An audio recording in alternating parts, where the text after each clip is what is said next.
Alright, I'm Jack, and this is my Lab 2 presentation. So, in a previous lab, we simulated each tape as a single point charge and used Coulomb's law and the momentum principle to figure out, based on gravity, what the electric force was, and then used Coulomb's law to find what the charge was. This was a very rough approximation that wasn't very accurate, but it was enough to give us a general sense of what the numbers are. In a new model, we simulate each tape as a whole bunch of point charges and then use the computer to find the interaction among all the charges in all the tapes. So it's much more complex, but also in theory more accurate because we're simulating more points just like the real tape.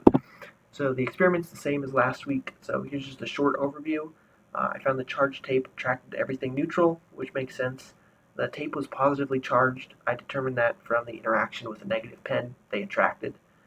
After ripping each piece of tape off the base tape, I stuck them on my desk and pencils like this, so I minimized my contact, which would pull the charge off and it wouldn't work correctly. The tape started to float at about 1.5 centimeters, and then, like I said, I used the approximation of each tape as a single point charge to do the math. Mainly, I had to assume that each tape was a point charge that with equal magnitudes and that air resistance was negligible. Tape length was about 0.2 meters, mass of 0.0002 kilograms, distance of 0.015 meters. Using F equals mg, the gravitational force was about 0.002 newtons, and because the top tape wasn't moving, there was zero net force, so the electric force was also 0.002 newtons. Using Coulomb's law, I found the charge to be about 7 times 10 to the negative 9 coulombs per tape. Here's my model, which is much more complex, but it models n charges on each tape, each with an equal magnitude.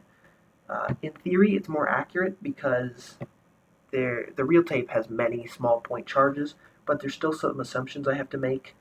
This model doesn't simulate movement, so I don't have to worry about air resistance, and I'm assuming the charge is equally distributed among each point. The point of this lab was to compare the models, so I tried a whole bunch of different number of charges and saw how they compare, and then I had to manually guess and check Q until the forces equaled.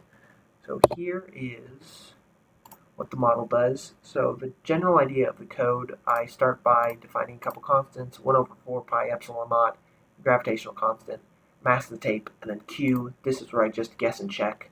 I use a multiplier times the value in my original lab just so I can compare it more easily.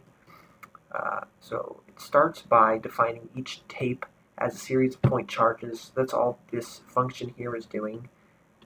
Then I set some scale values for some arrows. This is really where the bread and butter is. It calculates at each point on the top tape the force from each of the points on the lower tape, and we'll display that as an arrow, and then adds each point together to find the net force on the top tape. And then I just display those down here. So here's what that looks like. I purposefully have the wrong Q just to kind of give a demonstration of the scales.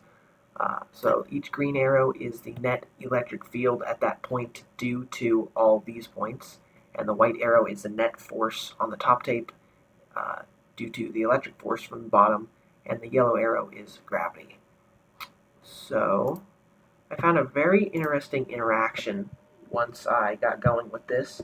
As I increased, and so it started out low, which makes sense, just a simple point charge approximation, it makes sense it would be off. As I increased n, it approaches 1.88 times 10 to the negative 8 coulombs, which makes sense it would approach the correct value. But what's really weird is that it peaks at about 20 charges. My only guess for this is that this interaction is so complex we just can't make sense intuitively, but I'd like to hear what your thoughts are on why it spikes. I can't really explain that. So the comparison, the old model had a charge of 7 times 10 to the negative 9 coulombs. The new model was only about 3 times more than that, which actually surprised me. I expected this, because there's so many more interactions, that number to be a lot higher, but it makes sense, I guess, because each force is lower because there's lower charges involved. So yeah, so they differ because the new model is much more realistic than the old model, but that's kind of the general point. So thanks for watching.